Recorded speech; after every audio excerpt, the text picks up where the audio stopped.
चलिए आज critical angle के बारे में हम लोग पढ़ेंगे। क्रिटिकल एंगल और साथ ही साथ टोटल इंटरनल रिफ्लेक्शन, इसको हम लोग समझेंगे सिर्फ, ठीक है। और अगर हम टोटल इंटरनल रिफ्लेक्शन अगर हम हिंदी में कहें तो पूर्ण आंतरिक परावर्तन को समझते हैं तो इससे संबंधित बहुत सारे उदाहरण हैं, जैसे आपका ऑप्टिकल फाइबर हो गया, रेगिस्तान में मरीचिका का दिखना हो गया, मरीचिका का बनना हो गया, ठीक है। तो ये सारे एग्जाम्पल पूर्ण आंतरिक परावर्तन से संबंधित है। हीरे का चमकना हो गया, ब्रिलियंस ऑफ डायमंड, ठीक है। और shining of bubble in A water, पानी के अंदर बुलबुले का चमकना, ठीक है। ये सब टोटल इंटरनल रिफ्लेक्शंस के एग्जाम्पल हैं, पूर्ण आंतरिक परावर्तन के उदाहरण हैं। तो ये होता किस वजह से है, कैसे होता है, इसके लिए हमको पूर्ण आंतरिक परावर्तन कहने का मतलब ये है टोटल इंटरनल रिफ्लेक्शन को बहुत अच्छे से समझना पड़ेगा। लेकिन टोटल इंटरनल रिफ्लेक्शन बिना क्रिटिकल एंगल के आप नहीं समझ पाएंगे। तो सबसे पहले हम क्रिटिकल एंगल समझते हैं। क्रिटिकल एंगल मतलब क्रांतिक कोण। क्रिटिकल एंगल इसी को हम हिंदी में क्रांतिक कोण कहते हैं। क्रांतिक कोण। क्रिटिकल एंगल बेसिकली क्या होता है, तो पहले शब्दों में समझिए। क्रांतिक कोण किसे कहते हैं?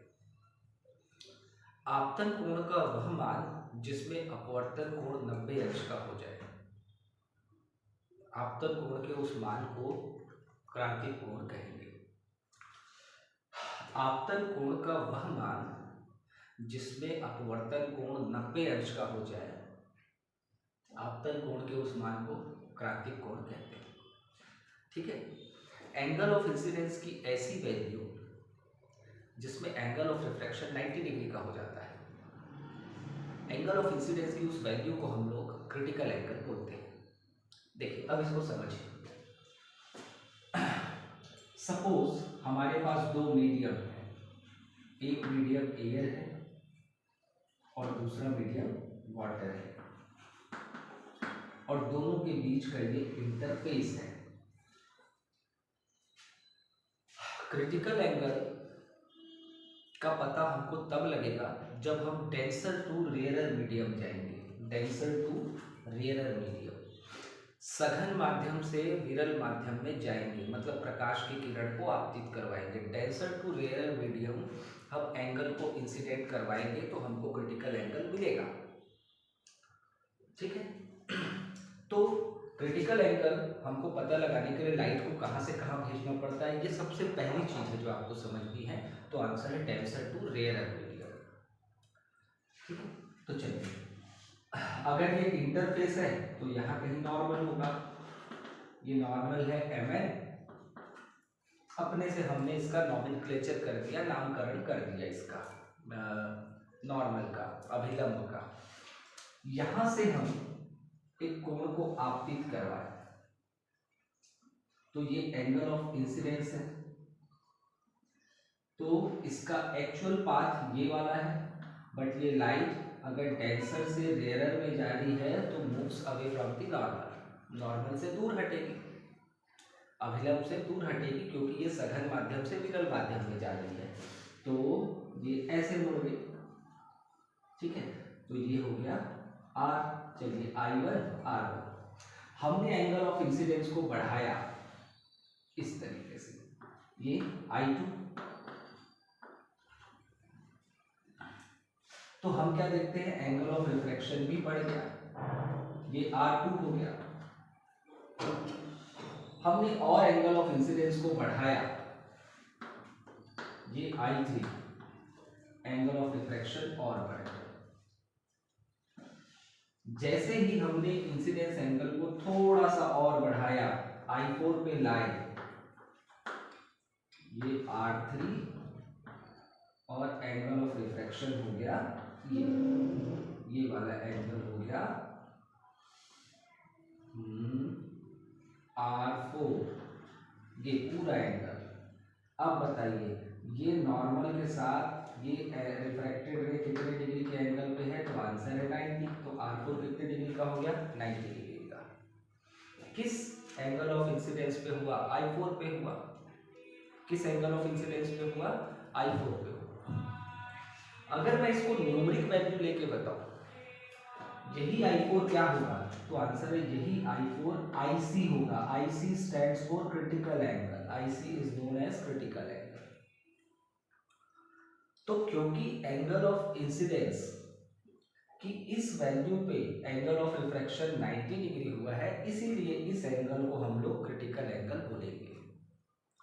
ठीक है, चलिए न्यूमेरिक वैल्यू लेके समझते हैं।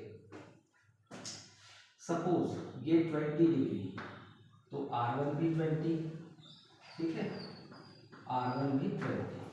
सपोज I2 को 30 किया, तो R2 40 हो गया। I3 को मैंने 60 किया, R3 70 हो गया। जैसे ही I4 को मैं 70 करता हूं, इधर से R4 90 हो जाता है। तो मतलब एंगल ऑफ इंसिडेंस जब 70 डिग्री का था, तो एंगल ऑफ रिफ्रैक्शन कितने डिग्री का था, 90 डिग्री का। तो किस एंगल पे ये एंगल ऑफ रिफ्रैक्शन 90 डिग्री हुआ है, किस आपतन कोण के मान पर ये अपवर्तन कोण 90 अंश का हुआ है, तो आंसर है 70 डिग्री पर। तो हम बोलेंगे कि 70 डिग्री जो है वो क्रांतिक कोण होगा, क्योंकि इतने डिग्री के कोण पर अपवर्तन कोण कितने अंश का हो गया है, 90 अंश का हो गया है। ठीक है, तो आपतन कोण का वह मान जिसमें अपवर्तन कोण 90 अंश का हो जाता है, आपतन कोण के उस मान को क्रांतिक कोण कहते हैं। एंगल ऑफ इंसिडेंस की वो वैल्यू जिसमें एंगल ऑफ रिफ्रैक्शन 90 डिग्री का हो जाता है, इंसिडेंस, उस एंगल ऑफ इंसिडेंस को हम लोग क्या बोलते हैं, क्रिटिकल एंगल बोलते हैं। ठीक है, अब बताइए, इसके बाद हमने और एंगल ऑफ इंसिडेंस को बढ़ाया, 70 से और बढ़ाया, 71 किया, 1 डिग्री अब बढ़ा रहे हैं, ये 71 डिग्री। तो ये ऐसे, ये लाइट यहां पे गई और इस मीडियम से स्लिप होके इधर फिसल के आ गई। अब लाइट में स्लिप होनी स्टार्ट हो गई, अब ये मीडियम चेंज नहीं कर रही है, वाटर से गई और वापस वाटर में आई। अगर ये 71 डिग्री का है, तो ये भी नॉर्मल के साथ कितने डिग्री का एंगल बनाएगा, तो आंसर है ये भी 71 डिग्री का एंगल बनाएगा। क्यों, क्योंकि अब लाइट रिफ्रैक्ट नहीं हो रही है, रिफ्लेक्ट हो रही है। अब लाइट रिफ्रैक्ट ना होकर के क्या हुई है, रिफ्लेक्ट हो रही है। लाइट बेसिकली एक एनर्जी है, क्या है, एनर्जी। वो एनर्जी अब ट्रांसपेरेंट ना होकर के स्लिप हो रही है और वापस उसी मीडियम में लौट आ रही है। ठीक है, अब 1 डिग्री और बढ़ाया, ये 72, तो एंगल ऑफ रिफ्लेक्शन ये भी कितना हो गया, 72। ऐसा क्यों हो रहा है, अब हम एंगल ऑफ इंसिडेंस बढ़ा रहे हैं तो एंगल ऑफ रिफ्लेक्शन भी बढ़ रहा है। तो आंसर है, हमने यहाँ पे पढ़ रखा है लॉ ऑफ रिफ्लेक्शन, परावर्तन का नियम। लॉ ऑफ रिफ्लेक्शन क्या कहता है कि एंगल ऑफ इंसिडेंस को अगर आप बढ़ाएंगे तो एंगल ऑफ रिफ्लेक्शन भी बढ़ेगा, मतलब दोनों एंगल ऑलवेज सेम होता है। Angle of incidence is always equals to angle of reflection. परावर्तन का नियम क्या कहता है, आपतन कोण का मान सदैव परावर्तन कोण के बराबर होना चाहिए। इसीलिए क्योंकि 70 डिग्री क्रिटिकल एंगल है, अगर आप उसके बाद एंगल ऑफ इंसिडेंस की वैल्यू बढ़ाते हैं तो सारी की सारी रे रिफ्रैक्ट होने के बजाय रिफ्लेक्ट हो जाती है। तो 70 डिग्री के बाद टोटल रेज रिफ्लेक्ट हो रही है, किधर की तरफ, आंसर है इंटरनल, अंदर की तरफ। इसीलिए इस फिनोमिनन का नाम हमने रखा टोटल इंटरनल रिफ्लेक्शन। देखिए 70 अंश क्रांतिक कोण का मान है। 70 अंश के बाद अगर आप आपतन कोण के मान को बढ़ाते हैं, 71 और 72 किया आपने, तो 71 और 72 में डिग्री पे जब हमने प्रकाश किरणों को आपतित करवाई तो वो अपवर्तित होने की बजाय क्या हो गई, परावर्तित। तो 70 डिग्री के बाद पूरी की पूरी, क्योंकि 70 डिग्री के बाद पूरी की पूरी किरणें परावर्तित हो जाती हैं, पूरी की पूरी किरणें 71 वाली भी परावर्तित हो गई, 72 वाली भी परावर्तित हो गई, अपवर्तित होने की बजाय। आप इसके ऊपर भेज दीजिए 73 डिग्री, 74 डिग्री, 100 डिग्री तक भेज दीजिए, पूरी की पूरी लाइट किधर आएगी, उसी मीडियम में वापस लौट आएगी, क्योंकि पूर्ण किरणें परावर्तित हो जाती है अंदर की तरफ, जिस मीडियम से आ रही है उधर ही। इसीलिए इस घटना का नाम क्या रखा गया, पूर्ण आंतरिक परावर्तन रखा गया। ठीक है, आ रही बात समझ में। तो अगर आप क्रांतिक कोण के मान से ज्यादा आपतन कोण का मान रखेंगे तो कौन सी घटना सामने आएगी, पूर्ण आंतरिक परावर्तन की घटना सामने आती है। अगर आप एंगल ऑफ इंसिडेंस की वैल्यू क्रिटिकल एंगल से ज्यादा रखेंगे तो इंसिडेंट लाइट जो है वो रिफ्रैक्ट होने की बजाय क्या हो जाती है, रिफ्लेक्ट।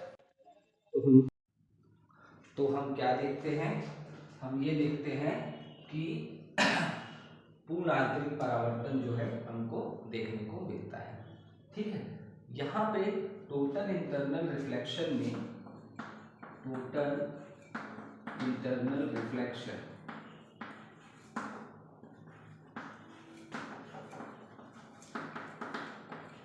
जिसको हम हिंदी में पूर्ण आंतरिक परावर्तन कहते हैं,